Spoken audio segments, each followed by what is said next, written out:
राधे राधे। आप सभी लोगों का सनातन जागृत का लक्ष्य नामक यूट्यूब चैनल में मैं वेद प्रकाश तिवारी हार्दिक स्वागत करता हूं। आज हम लोग प्रकृति के तीनों गुणों अर्थात सतोगुण, रजोगुण और तमोगुण के बारे में चर्चा करेंगे। अब ये बहुत ही बड़ा विषय है। हम इस समाज में बहुत तरह के लोगों को देखते हैं। कोई होता है अत्यंत शांत विचार का होता है, सब लोग कहते हैं कितना अच्छा आदमी है, सबसे मिलजुल कर रहता है, किसी लड़ाई झगड़ा कुछ करता ही नहीं है। कुछ लोग हम देखते हैं अरे ऐसे आराम शान शौकत में सब लगा रहता है, मौज मस्ती में लगा रहता है, ऐसे भी लोग होते हैं। कुछ लोग ऐसे होते हैं जो कि दूसरों के बारे में उल्टा सीधा सोचते रहते हैं, हमेशा कुछ ना कुछ उल्टा सीधा ही काम करते रहते हैं। वो ऐसे ऐसे काम करते रहते हैं कि न उनको उस काम से ही कुछ सुख मिलता है, न उनको ही लाभ पहुंचता है और न दूसरों को ही उससे लाभ या सुख मिलता है। तो इस प्रकार के बहुत सारे लोग होते हैं। तो आज हम इन्हीं प्रकृति के तीनों गुणों के बारे में चर्चा करेंगे। इससे पहले मैं आप लोगों से एक नम्र निवेदन करना चाहता हूं कि यदि आप लोग इस चैनल पर नए हैं तो कृपया इस चैनल को सब्सक्राइब कीजिए, बेल आइकन को दबाइएगा इस वीडियो, जिससे कि जब भी इस चैनल पे वीडियो अपलोड किया जाए तो आप लोगों को मिले। इस वीडियो को लाइक भी कीजिएगा और इसे और भी लोगों के साथ शेयर भी कीजिएगा, जिससे कि ऐसे ही ज्ञान की बातें और लोगों से को भी मिल सके और वो भी इससे लाभान्वित हो सके। तो आइए अब हम लोग कार्यक्रम को आरंभ करते हैं। तो सबसे पहले हम यहाँ पर प्रकृति के तीनों गुणों के बारे में चर्चा करते हैं। प्रकृति के तीन गुणों जो हैं वो है सात्विक गुण, राजसिक गुण और तामसिक गुण, जिसको कि सतो, रजो और तमोगुण हम कहते हैं। अब क्या होता है कि जिस समय जीव इस भौतिक संसार में जन्म लेता है, अर्थात भौतिक संसार का मतलब कि जिसमें ये ब्रह्मांड रहता है, सूर्य, नक्षत्र, तारे, ग्रह, जिसमें कि हमारे पृथ्वी भी आती है, ये सब कुछ एक भौतिक संसार कहलाता है। ठीक है। और यह भौतिक प्रकृति के द्वारा ही सब पोषित किए जाते हैं। ठीक है। तो प्रकृति कैसे इन सबको पोषित करते हैं? तो प्रकृति के तीन गुण होते हैं, सात्विक गुण, राजसिक गुण और तामसिक गुण। अब इन तीन गुणों के द्वारा ही प्रकृति सबका पालन पोषण करती है और प्रकृति के जितने भी जीव होते हैं, मतलब 84 लाख योनियों में जितने भी जीव होते हैं, उन सब पर यह प्रकृति के तीन गुण कार्य करते हैं। अब 84 लाख तो केवल योनियां हैं, हर योनि में पता नहीं कितने जीव हैं। ठीक है।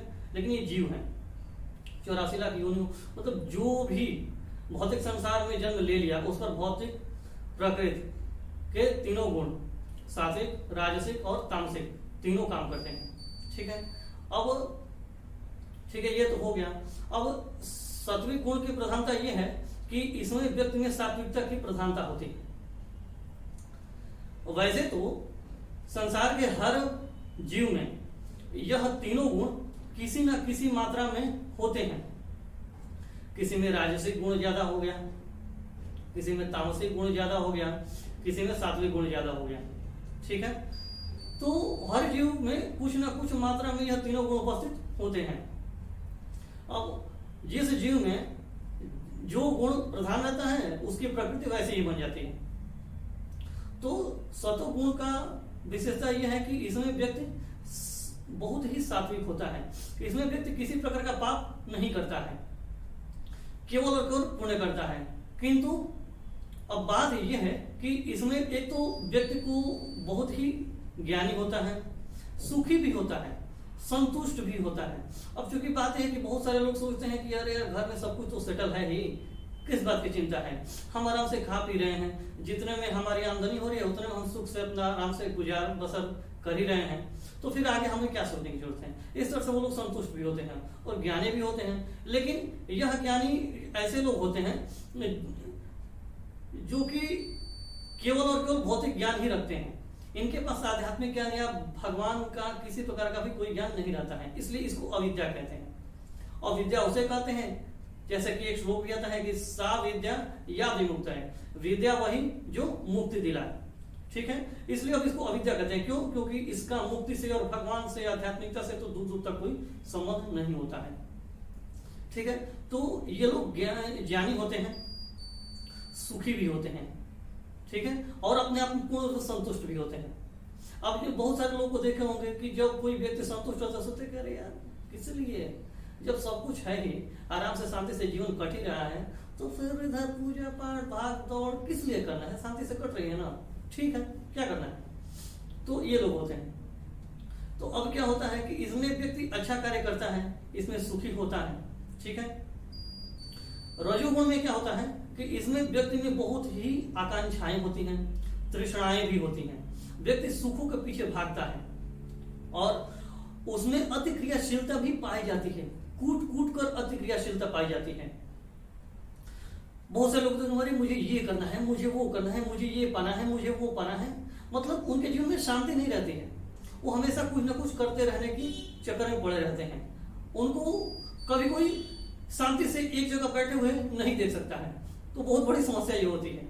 वो हमेशा कुछ ना कुछ करना चाहते हैं, हमेशा कुछ ना कुछ पाना चाहते हैं, और सबसे बड़ी बात है कि वो कोई काम करते भी इसलिए है कि उनको फायदा मिले। यदि उनको कोई फायदा नहीं मिलेगा तो वो कोई काम नहीं करेंगे। तो किसी भी कार्य को करने के लिए सबसे पहले सोचते किसी मेरा फायदा क्या होगा, मैं कर तो रहा हूं लेकिन मुझे क्या मिलेगा इससे, और नहीं मिलेगा तो करेंगे ही नहीं, और कार्य तो बहुत करेंगे लेकिन बिना फायदा के कोई कार्य नहीं करेंगे, अपना लाभ अवश्य ढूंढते हैं, ठीक है। तो ये रजोगुणी होते हैं, ये बहुत ही कार्य होते हैं, भोग विलास,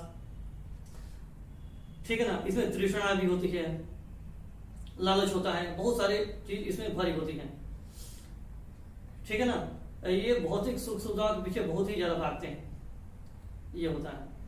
तो कुल मिलाकर के इसमें सकाम कर्म की अधिकता होती है। सकाम कर्म का मतलब होता है कि जिस कर्म का फल हम अपनी इच्छा अनुसार चाहते हैं उसे ही सकाम कर्म कहते हैं, ठीक है, ये हो गया। और तीसरा गुण होता है तमोगुण।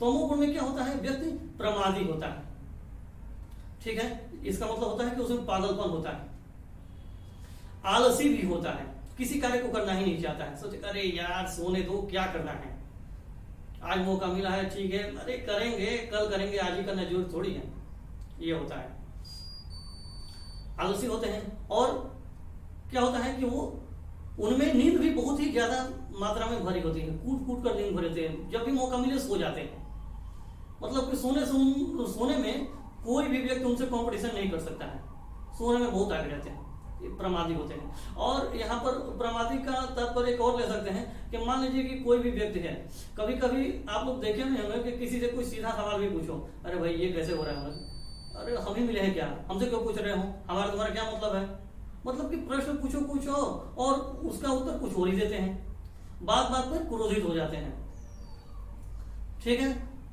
किसी प्रेम से भी बोलो तो भड़क जाते हैं।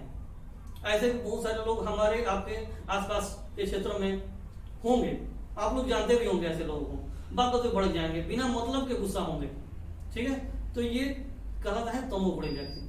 अब जिस व्यक्ति में जिस गुण की प्रधानता रहती है उसका चरित्र वैसा ही बन जाता है। किसी को आप लोग कहते हुए भी सुने होंगे या स्वयं भी कहते होंगे, अरे यार वो व्यक्ति बड़ा अच्छा है, अरे वो तो बहुत ऐस तैस क्या है, शान एकदम बढ़िया से जी रहा है, क्या करना है, क्या बात है, गाड़ी बंगला ये नौकर चाकर सब पड़े हुए हैं, ऐसो आराम से जी रहा है? उसके आगे पीछे चार लोग और घूमते हैं, अरे पैसा है थोड़ा बहुत घूमेंगे, थोड़ी सी चापलूसी कर देंगे तो थोड़ा हमको मिलेगा, ये होता है, ठीक है। तो ये होता है। और सतोगुणी व्यक्ति तो संतुष्टि होता है, उसको किसी कुछ लेना देना ही नहीं, अपना काम चल रहा है ना, बस अब ज्यादा टेंशन नहीं लेना है, ठीक है, बस समझ गए। अब क्या होता है कि जो सतोगुणी व्यक्ति होता है वो जो होता है ना, उसमें क्या होता है कि वो बुरे कर्म तो नहीं करता है, ठीक है, वो पाप कर्मों से दूर रहता है, वो अच्छे कार्य करता है, ठीक है। लेकिन अब चूंकि अच्छे कार्य उतना ही करता है कि चलो भाई काम चल गया ना, ठीक है, वो सुखी रहता है। तो वो क्या होता है कि जब वो सुख से बंध जाता है, ठीक है, सतोगुणी व्यक्ति अपने सुख से बनता है। जो रजोगुणी व्यक्ति होता है वो सकाम कर्मों से बंध जाता है, क्योंकि जब कोई भी व्यक्ति कर्म करता है उसका फल चाहता है तो उसको अब फल चाहेगा तो उसका कर्म फल तो उसे मिलेगा ही, और जब उसका कर्म फल मिलेगा तो अब उसके जो कि कर्म का जो लेखा जोखा होता है उसके विषय में नए सिरे से लिख दिया जाएगा। अब जब नए सिरे से लिख दिया तो उसको भोगना ही पड़ेगा, तो सकाम कर्म बनता गया, ठीक है, तो सकाम कर्म से बन जाता है। अब तमोगुणी व्यक्ति क्या होता है कि वह जो तमोगुणी व्यक्ति होता है ना, उसका ज्ञान ढक लिया जाता है, और जब ज्ञान ढकने के बाद वह पागलपन से बंध जाता है। जब किसी व्यक्ति का ज्ञान ढक लिया जाता तो वो प्रमादी हो जाता है, पागल हो जाता है। कोई कुछ पूछता और है, जो बोलता कुछ और है, उसको समझ नहीं आता कि किसके साथ कैसा व्यवहार करना है। ठीक है, तो ऐसे ऐसे लोग होते हैं। कहने का मतलब यह है कि सतोगुण हो, रजोगुण हो या तमोगुण हो, तीनों के तीनों जीव को बांधने वाले हैं। कोई व्यक्ति सतोगुण में होगा, चाहे रजोगुण में होगा और चाहे तमोगुण का, उसके कर्म फल उसको बांधेंगे ही बांधेंगे। ठीक है, इससे व्यक्ति मुक्त नहीं हो सकता है। मुक्त होने के लिए हमें कर्म फल से ऊपर उठना पड़ता है, मतलब कि हमें ऐसे कर्म करने होंगे जिसके कोई फल ना मिले, अर्थात निष्काम कर्म करना पड़ता है। निष्काम कर्म के बारे में हम फिर कभी चर्चा करेंगे, अन्यथा विषय लंबा हो जाएगा। ठीक है, तो ये हो गया सतोगुणी व्यक्ति का जो हो गया, तो सकाम कर्म से बन गया सतोगुणी व्यक्ति। अब क्या हो गया, जो तमोगुणी व्यक्ति हैं वो ज्ञान को ढक लिया जाता है, उसे वो पागलपन का शिकार हो जाता है। तो ठीक है, तो ये तीनों गुण किसी मतलब कि जीव को बांधने वाले ही होते हैं। ठीक है ना। अब क्या होता है कि चूंकि मैं पहले ही बताया था, और ये सब जो ही बात मैं बता रहा हूं ना, ये श्रीमद् भगवत गीता के 14वें अध्याय में पूरा विस्तृत रूप से वर्णन किया गया है। भगवान श्री कृष्ण ने इसका विशद वर्णन किया है पूरी प्रकृति के तीनों गुण के ऊपर ही। ठीक है, विधिवत एकदम वर्णन किया गया है। ठीक है, तो अब क्या होता है कि उसमें यह भी बताया गया है कि यह जो तीनों गुण होते हैं ना, सतोगुण, रजोगुण और तमोगुण, इन तीनों में स्पर्धा चलती रहती है, कंपटीशन चलता रहता है। कभी क्या होता है कि सतोगुण, रजोगुण और तमोगुण पर भारी पड़ जाता है, कभी क्या होता है तमोगुण सतोगुण और रजोगुण पर भारी पड़ जाता है। तो कभी क्या होता है कि रजोगुण जो होता है वह तमोगुण और सतोगुण पर भारी पड़ जाता है, तमोगुण जो है वह सतोगुण और रजोगुण पर भारी पड़ जाता है। तो हमेशा कोई ना कोई जो गुण है ना, वो दो पर भारी पड़ता ही पड़ता है, मतलब एक समय में एक ही प्रबल रहेगा और वो दो पे भारी पड़ेगा। तो बहुत सारे जीव हैं, बहुत सारे हमारे और आपके आसपास के लोग होते हैं होंगे, जिनमें कि यह बात आपको देखने में मिलती होगी। कोई सच्चा है, शांत विचार का है, वो सतोगुणी है। कोई ऐसा शान शौकत, गाड़ी बंगला भोग विलास इसमें लगा हुआ है, वो ये रजोगुणी है।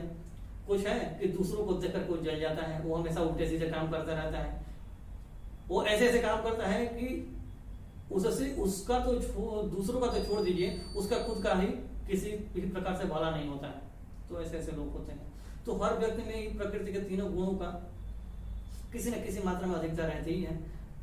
कुछ प्रतिशत कोई गुण होता है, कुछ प्रतिशत कोई गुण होता है, कुछ प्रतिशत कोई गुण होता है, तो हर व्यक्ति के में होती है।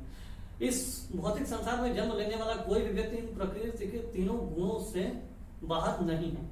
सभी के सभी प्रकृति के तीनों गुणों द्वारा ही पोषित होते हैं, और जिस व्यक्ति में जैसा गुण होता है वैसे उसकी चरित्र हो जाता है। हम उसको उसी चरित्र के अंतर्गत या उसके व्यवहार के अंतर्गत हम उसको जानते हैं, उसकी पहचान ऐसे ही बन जाती है। ठीक है, तो ये हुआ हमारा प्रकृति के तीनों गुणों की चर्चा।